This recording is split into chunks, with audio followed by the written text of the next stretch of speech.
Assalamualaikum warahmatullahi wabarakatuh. Kami dari kelompok 1 ingin mempresentasikan hasil diskusi mengenai media pembelajaran website yaitu Blogger.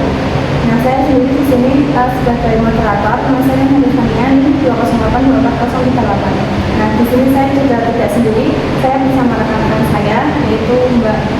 Saya Widya Ujurahmawati dengan NIM 20824030 sebagai pemateri kedua. Saya Nurul Trianas dengan NIM 2082409 sebagai pemateri 1. Saya Siti Luma dengan 2082420 sebagai pemateri terakhir cara pembuatan website Blogger.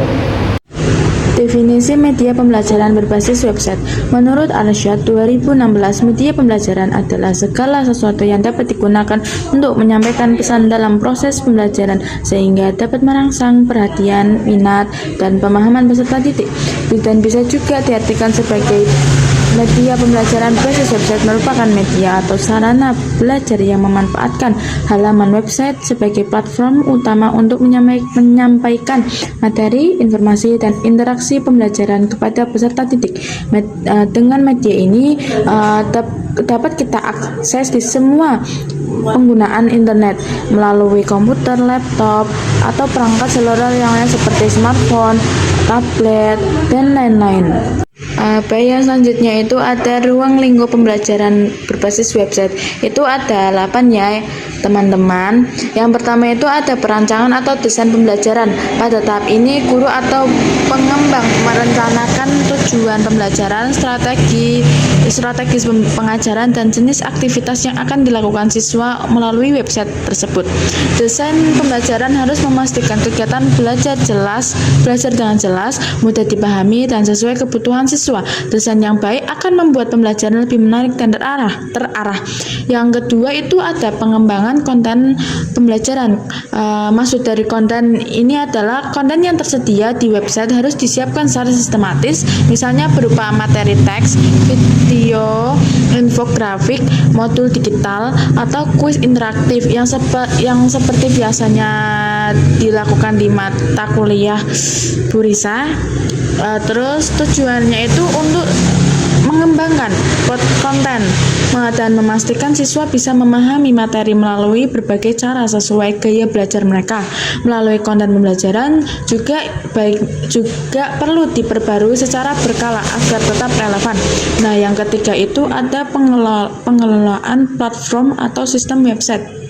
Maksud dari website pembelajaran ini harus dikelola dengan baik, mulai dari pengaturan fitur, perbaikan teknis, pembaruan sistem, hingga menjaga keamanan data. Pengelola yang baik akan memastikan website dapat diakses dengan lancar, stabil, dan aman untuk digunakan siswa maupun guru. Dan yang keempat itu ada interaksi dan komunikasi pembelajaran. Maksudnya itu website harus mendukung komunikasi antara guru dan siswa maupun siswa dengan siswa. Interaksi biasanya dilakukan melalui platform diskusi, komentar untuk tugas atau komentar pada tugas, ruang chat, atau video conference. Melalui komunikasi yang aktif akan membantu siswa tidak merasa belajar sendirian dan meningkatkan keterlibatan dalam pelajaran. Nah, yang kelima itu ada pelaksanaan pembelajaran. Maksud dari pelaksanaan pembelajaran ini adalah tahap penerapan pembelajaran secara langsung melalui website. Guru bisa memberikan instruksi kepada siswa untuk mengakses materi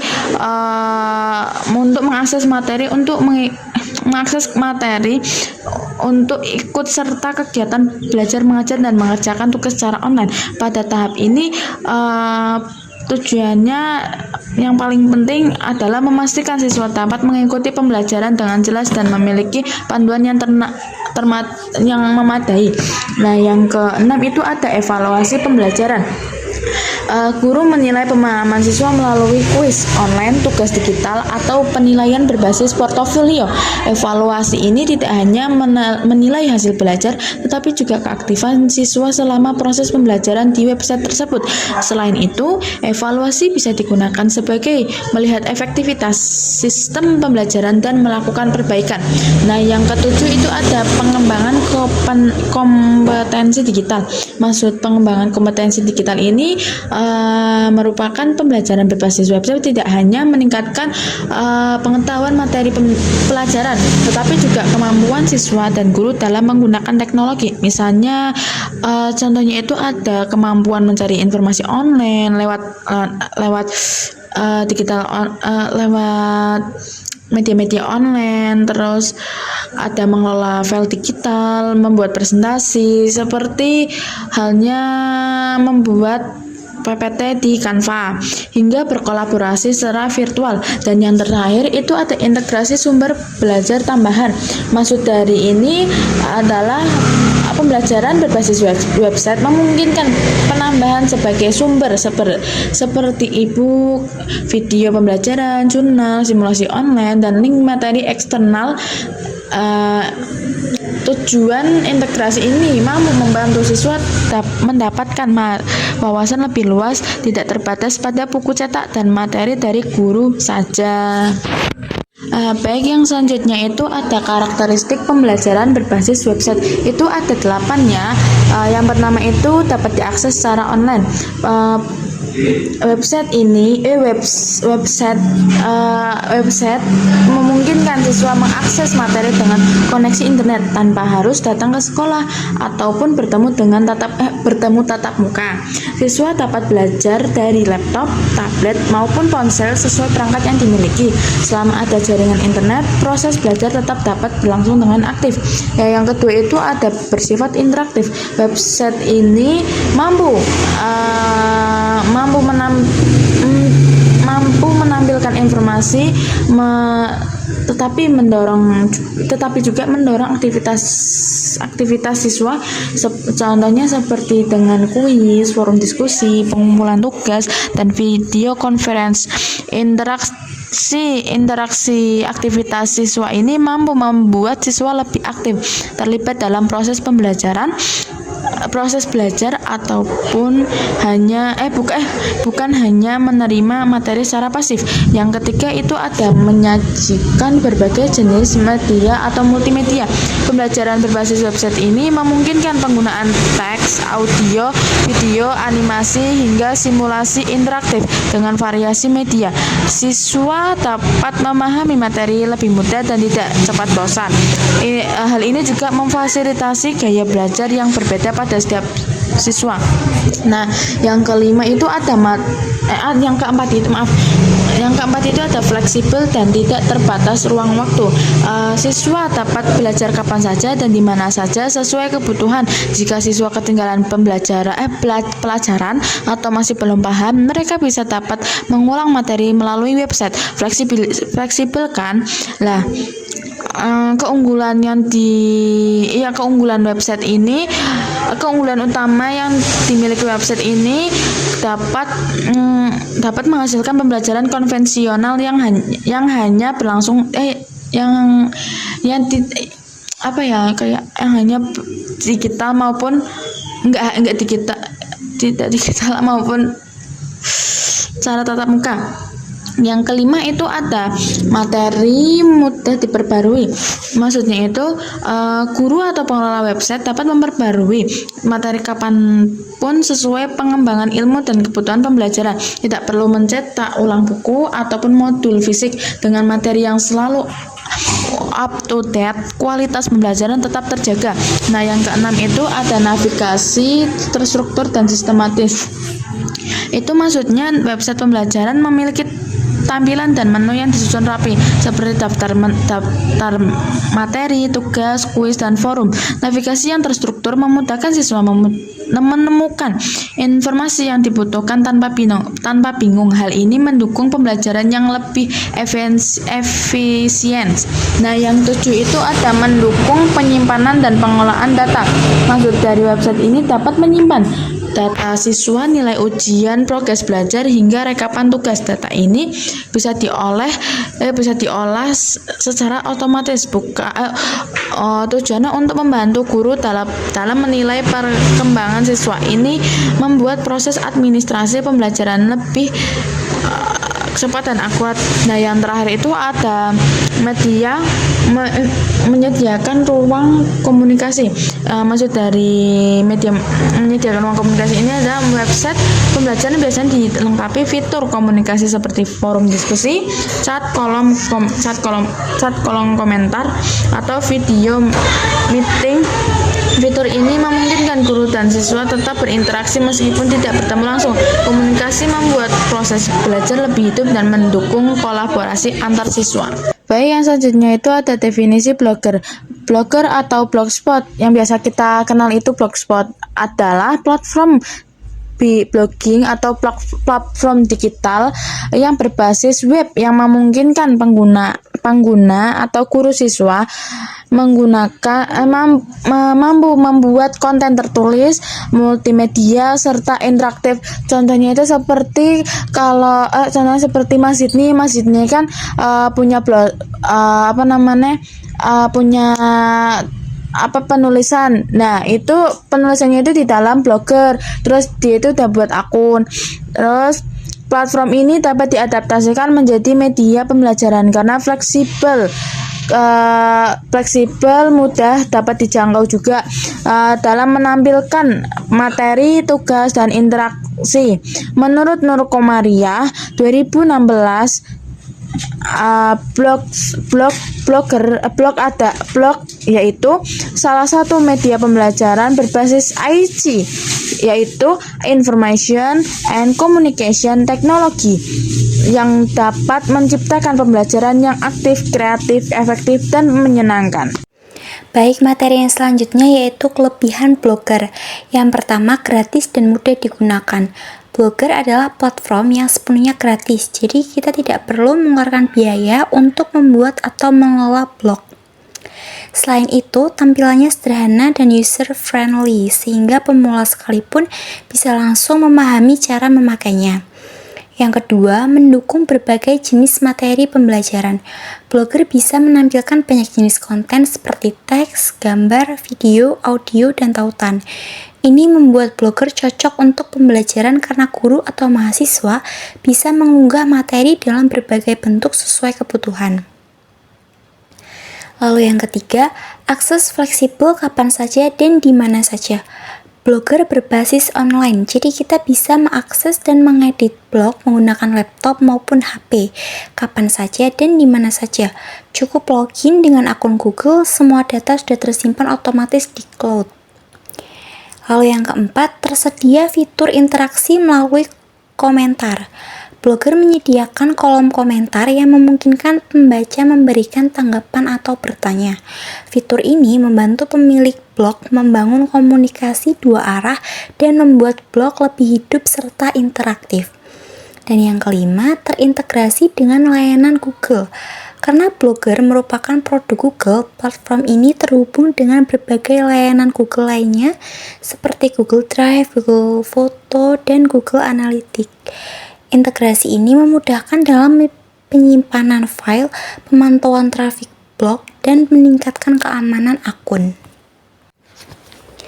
Baik, materi yang selanjutnya yaitu kekurangan Blogger. Yang pertama, Blogger sangat membutuhkan koneksi internet yang stabil. Ketika kita mengunggah gambar, mengatur desain, atau menyimpan perubahan pada postingan, semua prosesnya bergantung pada jaringan. Jadi kalau jaringan sedang lambat, halaman bisa lama memuat, penyimpanan gagal, atau bahkan postingan yang sudah diketik bisa hilang jika belum terbackup. Ini tentunya bisa mengganggu, terutama saat dikejar waktu. Yang kedua, tidak semua guru dan siswa memiliki keterampilan yang cukup untuk menggunakan Blogger. Secara umum memang terlihat mudah, tapi beberapa pengaturan seperti tema, layout, gadget, sampai sedikit-sedikit menyentuh HTML itu bisa membuat pengguna pemula kebingungan. Banyak pengguna yang hanya bisa posting tulisan tetapi kurang paham bagaimana mempercantik tampilan atau memperbaiki error pada template. Artinya, perlu pembiasaan dan pendampingan agar Blogger benar-benar bisa digunakan secara optimal. Yang ketiga, tampilan visual Blogger tergolong terbatas. Blogger punya template bawaan, tapi jumlahnya tidak terlalu banyak dan desainnya cenderung sederhana. Kalau ingin tampilan yang lebih menarik dan modern, biasanya kita harus mendownload template dari pihak ketiga atau mengedit manual. Masalahnya, mengedit template itu tidak mudah dan bisa menyebabkan error tampilan kalau salah pengaturan. Yang keempat, interaksi di Blogger kurang maksimal. Komunikasi yang tersedia hanya melalui kolom komentar, dan itu pun sering tidak real time. Jadi kalau kita ingin mendapatkan respon cepat dari pembaca atau siswa, Blogger bukanlah media yang paling efektif. Komunikasinya lebih bersifat satu arah. Kita menulis, pembaca membaca tanpa ada interaksi langsung yang dinamis. Lalu yang kelima, keamanan dan privasi menjadi hal yang harus diperhatikan. Blogger memang milik Google, jadi sistemnya cukup aman, tetapi tetap saja ada risiko jika pengguna kurang berhati-hati. Misalnya login di perangkat umum tanpa logout, memakai password yang lemah, atau tidak mengaktifkan verifikasi 2 langkah.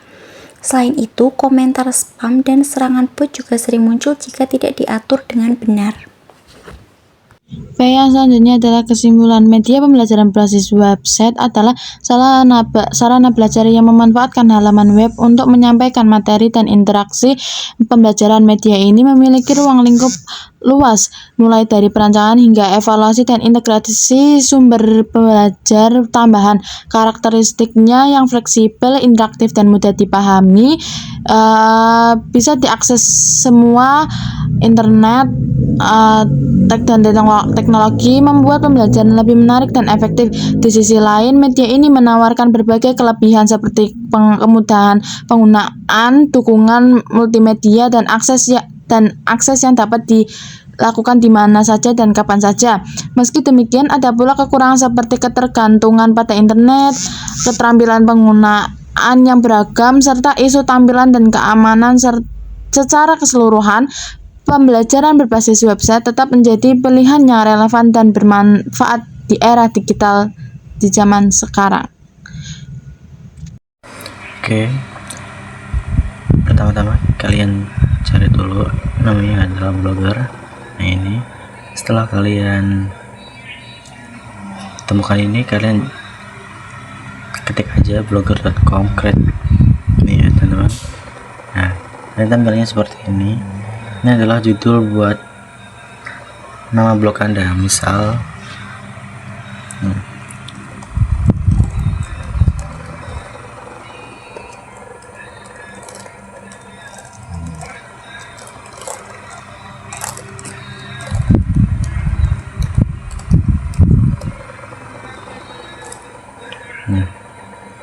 setelah seperti ini ketik aja berikutnya. Nah, kemudian adalah alamat untuk blog kalian.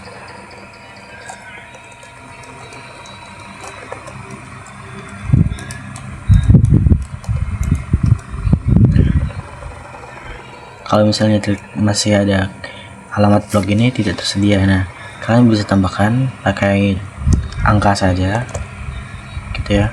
Nah, seperti ini. Kalau kalian tidak ingin ada angka, jadi kalian bisa ubah dikit lah di namanya itu. Nah, seperti ini. Kemudian ketik berikutnya. Nah, nama yang ditampilkan ini adalah nama yang akan muncul dalam blog kalian. Misal kita gunakan ini saja ya teman-teman.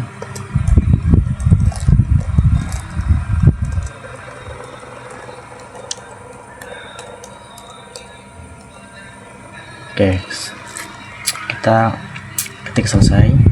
Ini masih memproses ya teman-teman.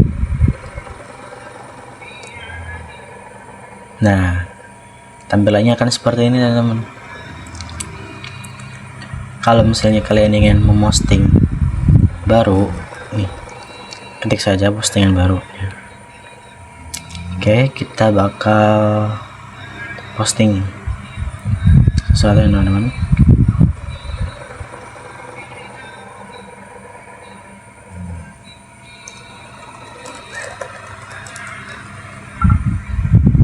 Nah, contohnya seperti ini teman-teman. Nah, contohnya seperti ini, kita copy aja.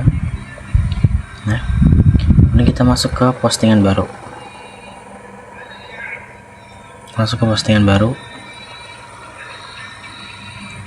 Terus kita copy paste semua di sini. Nah, untuk judul ini kita hapus saja teman-teman. Nah, taruh di sini. Oke. Ini hapus saja.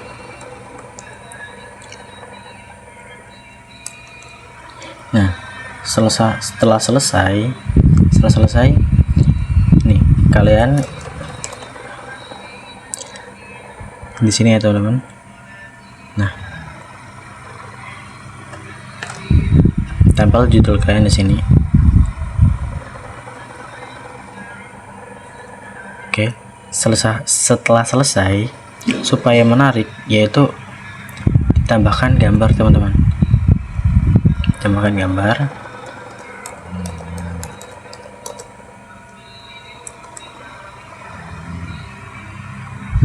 Nah, kita cari gambar ya teman-teman. Contohnya saja ini deh biar bagus. Nah, kita salin gambarnya teman-teman. Nah, di sini kita salin gambar. Nah, oke, tunggu sebentar. Oke, setelah selesai seperti ini, kita cukup publikasi ya teman-teman. Nah, konfirmasi.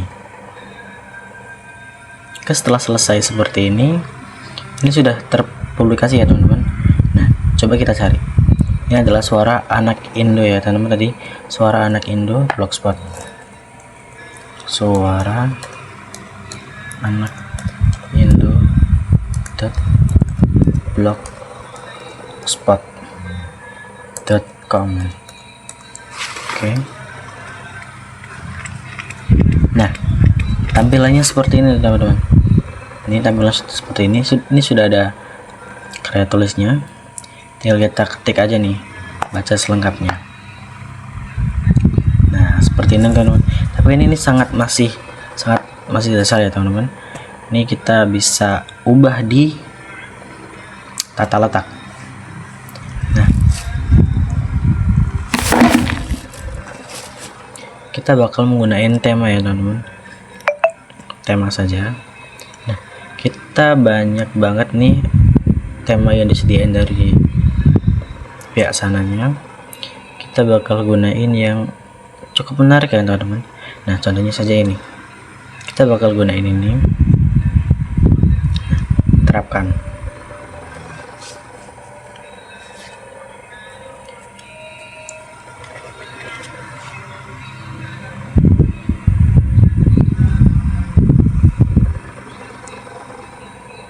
Oke, kurang lebih seperti ini teman-teman.